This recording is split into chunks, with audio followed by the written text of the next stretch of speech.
আর উনি আমাকে অনেক হুমকি দিচ্ছিলেন, আমি ডিজি কো বুলায়েগা, ইসকো বুলায়েগা। তখন আমি বললাম, দেখুন আমাকে ডিজি দেখিয়ে লাভ নেই, আমি ম্যান অফ চিফ মিনিস্টার, আমি মমতা ব্যানার্জির লোক, আমাকে দেখিয়ে লাভ নেই। আপনি অন্যায় করবেন আর মানুষকে পুলিশ দিয়ে ভয় দেখাবেন, এসব এখানে চলবে না। ওদের তো অভিযোগ যে আপনি বলেছেন আপনি মুখ্যমন্ত্রী, আপনি। তাই হয় নাকি? আমি কি মানে বিজেপিরা বলতে পারে, অমিত শাহ নিজেকে মোদি ভাবতে পারে, মমতা ব্যানার্জির সঙ্গে 30 বছর জীবনের অতিবাহিত করলাম, আমি বলেছি আমি মুখ্যমন্ত্রী? এটা কখনো হয়? কখনো হয়? অ্যাপার্টমেন্টে তো আমি একা ছিলাম না, আমি তো নিচে দাঁড়িয়েছিলাম, সমস্ত অ্যাপার্টমেন্টের লোকেরা তো দাঁড়িয়েছিল।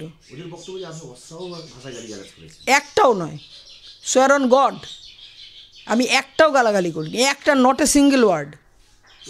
আবার ওদের অভিযোগ যে যারা ওদেরকে মারধর করেছে ডাক্তারকে, তারা তৃণমূল করে বলে আপনি সেখানে পৌঁছে গেছিলেন। হ্যাঁ, তো তৃণমূলের কর্মীরা যদি বিজেপির হাতে আক্রান্ত হয় আমি পৌঁছবো না?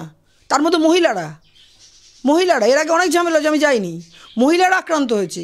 ওর মা ওপরে মানে তার হার্টের পেশেন্ট, তিনি জীবের তলায় সরবিট্রেট দিয়ে বসে আছেন, যার বউ গর্ভবতী, যে কোনো মুহূর্তে ডেলিভারি হবে, সেই মেয়েটা থরথর করে কাঁপছে। আর তার দুটো ননদ, মানে বেদের দুটো বোন, তারা তো হাসপাতালে চিকিৎসা করেছে। একজনকে সকালবেলা এমন চেস্ট পেন উঠেছে, তাকে হাসপাতালে ভর্তি করতে হয়েছে। আমি তো পুলিশ নিয়ে যেতে পারতেন, পুলিশ ছিল তো, পুলিশ তার আগেই পৌঁছেছে। উনি তো পুলিশ, সমরেশবাবু বলে একজন গোলাবাড়ি থানার পুলিশ অফিসার ছিল, তার সঙ্গে উনি অস্ত্রাব্য ব্যবহার করেছেন আমি যাওয়ার আগেই। আপনারা সমরেশবাবুর বক্তব্য শুনুন, সমরেশবাবুকে উনি অশ্রাব্য ভাষায় কথা বলেছেন। হাম ডিজি কো ले आएगा, হাম আবি লড়কা বুলাতা হ্যাঁ। তখন আমি বলছি আপনার যদি লড়কা বুলানো থাকে, আমি এখানে 4টে অবধি আছে, আপনি লড়কা বুলান।